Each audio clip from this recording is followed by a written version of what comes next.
After 2 years of continuous carpet bombing, sniping at civilians, and a man-made famine, in addition to the expansion of settlements in the West Bank, the world continues to watch the brutal ethnic cleansing of Palestinians, which has been going on for around 8 decades in the land of Palestine. What's even more unsettling is that these atrocities are being rationalized through ancient narratives dating back 3,000 to 1,400 years that are often presented as historical fact despite their mythological or theological origins. While individuals should not be held responsible for the actions of distant ancestors, what may appear to be a centuries-old conflict remains a relevant factor in today's violence and serves as a rationale for ongoing hostilities. Zionists assert that modern Jewish people, no matter where they live, are the only indigenous people to Palestine, which they call Judea and Samaria, and direct descendants of the ancient Canaanites, while considering Arabs as later settler colonialists. From this view, Israel is framed as a decolonization project and an embodiment of the right to self-determination. So to test this claim, we need to look at the real history of Palestine through the available archaeological evidence.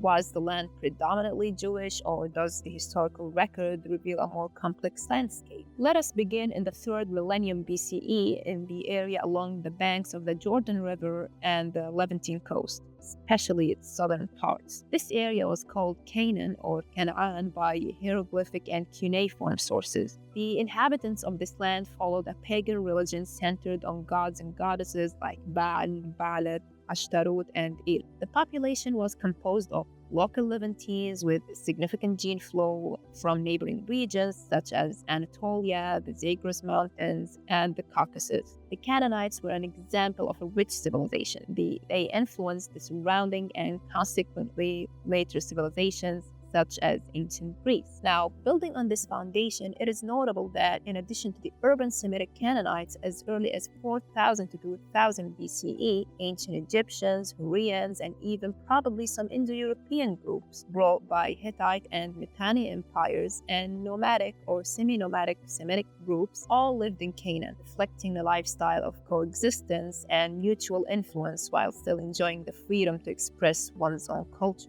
This ethnic diversity in Canaan was driven by trade and peaceful migration at times and by invasion at others, given the land's strategic location. Some of these groups certainly later integrated into the urban Semitic Canaanite population.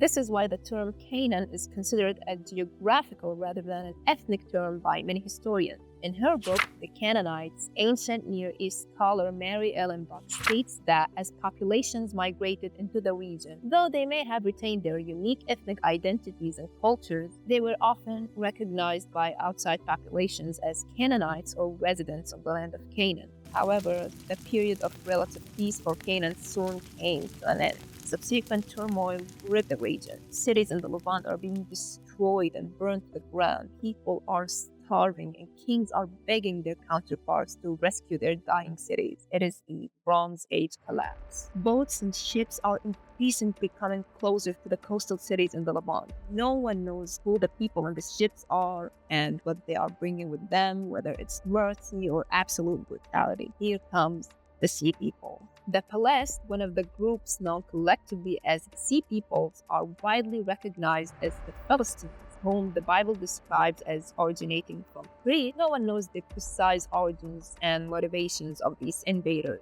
Archaeological excavations in the ancient city of Ekron, modern Tolmekne, revealed clear evidence of destruction by fire. Directly atop this devastation, a new Philistine city was built, marking a sharp cultural transition. Yet, even amidst upheaval, not all transitions were violent. For example, next to Ekron, the city of Ashkelon reveals a different story. The transition appears to have been peaceful. But in both cities, archaeologists noted the sudden emergence of new cultural traits such as distinctive architecture, pottery, dietary habits, and especially weaving techniques linked to the arrival of the Sea Peoples, particularly the Philistines. This raises an important question. Could the Philistines have been more than just invaders? In his book 1177 BC, The Year Civilization Collapsed, Eric H. Cline challenges the traditional view of the Sea Peoples and Philistines as violent invaders, suggesting that they were likely mixed groups of migrants or refugees seeking new beginnings in Canaan. Rather than causing widespread destruction, they often settled peacefully among local populations. With the Neo-Babylonian conquest of Canaan, the Philistines lost their autonomous state, and eventually their ethnic identity was completely melted into the local crowd, as their material culture and genetic uniqueness disappeared in the much larger Semitic arena, leaving only their name to remain centuries later as a geographic label. And with this understanding of the Philistines' fate, it is also necessary to ask, what happened to the Canaanites? Despite the collapse, the Canaanite population persisted, as evidenced by linguistic and religious continuity across Canaan. Meanwhile, a distinct material culture emerged, marked by the lack of pig bones, four-room houses, and plain pottery, generally attributed to ancient Israelites. Mary Ellen Buck summarizes Iron Age settlements, since these settlements were rooted in the late Bronze Age but also continued in use throughout the Iron Age. These settlers were likely both Canaanites and Israelites. These settlements arose out of the previous Bronze Age Canaanite culture, as displayed in both their language and religion. This period of weakness in the Bronze Age Canaanite population affected the region's stability. As a result, city-state borders in Palestine loosened, creating opportunities for new ethnic groups to move in and further shape the area. To the north of Palestine, a Semitic group known as the Arameans managed to settle peacefully and establish cities there between the 12th and the 8th century BCE, such as Ashur, Kinneret, Makkah, until the first Israeli king arrived and occupied the area for a short time without causing any major ethnic or cultural changes. On this, Professor of Theology, Assyriology, and Semitic Languages Angelika Berlejung states in her article on Arameans in Palestine that it can be observed that the Aramean political entities were basically multi-ethnic as well as multilingual, and that the intense and peaceful acculturation of the settlers from Syria or Arameans in Palestine proceeded quickly. During the Iron Age, the political entities in Cisjordan and Transjordan exhibited a pronounced cultural and political alignment with the Aramean or Syrian states. This influence is evident across multiple domains: architecture, pottery, ivory craftsmanship, iconography, religious practices, burial customs, marriage strategies, economic systems, trade networks, and diplomatic alliances. In Palestinian glyptic art of the 8th and 7th centuries BC, the Aramean moon god is depicted through the cult standard associated with the moon god of Haran. Such motifs are especially prominent in the distinct local traditions of Inner Palestine around Jerusalem. From the 9th century BC, the Jezreel Valley and the Galilee formed a transitional zone between the Aramean and Israelite tribal groups. Aramean culture held sway over the entirety of Canaan, with Aramean religious symbols, architectural characteristics, and language imitated by the Israelites. While the north and central regions saw significant cultural shifts, the situation in the south presents a somewhat similar picture. Let's look back at the year 853 BCE, when Levantine city-states were on high alert. The Assyrian Emperor Shalmaneser III was on his way with his brutal army to conquer and sack their city.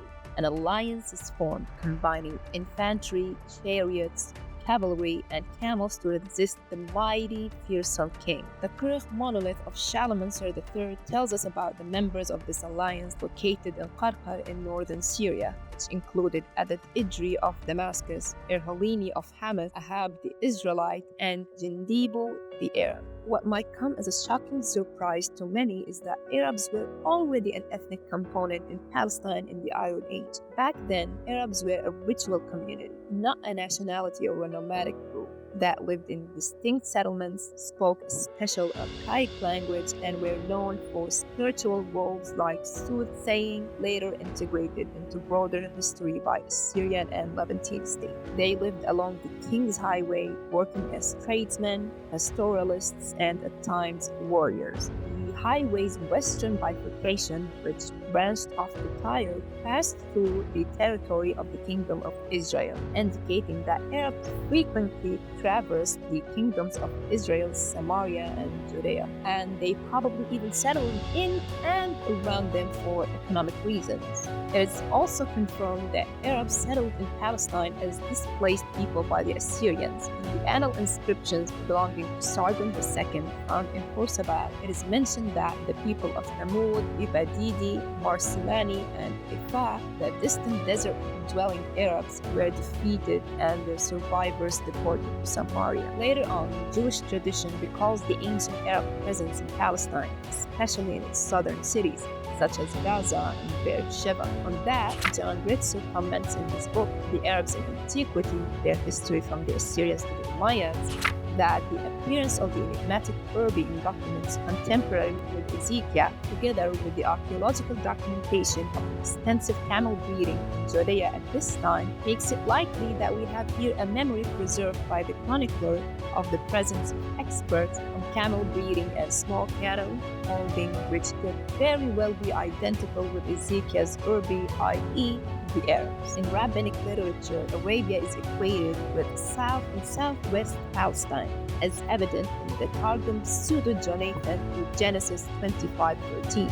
The rabbis knew of Arabs between Egypt and Palestine, in Transjordan, and in the land surrounding the Holy Land. Therefore, despite the undisputed emergence of the ancient Israelites during this period, the pagan Canaanites persisted, and Semitic groups like the Arabs and Arameans settled mostly peacefully across vast areas of Palestine and influenced its culture. Other non-Semitic groups, like the Philistines, who were a mysterious group of sea peoples that would settle in the southern coast of Palestine and live in city-states there, eventually completely melted culturally and genetically into the much larger and more ancient pool of Canaan. So, what can we conclude? Based on the fact that Palestine was always an ethnically and linguistically diverse land, connecting 3 continents and had no natural borders, there was no time in history when Jews were the only ethnicity in Palestine, not even during their peak historical activity. Centuries before the Islamic conquests, various Semitic populations, along with a non-Semitic minority, lived together in Palestine. Thus, a state for Jews on the land of Palestine doesn't follow the quote-unquote natural historical situation of Palestine. Rather, it is an apartheid ethno-religious state that is disrupting the very ancient essence of this land: diversity and adaptation.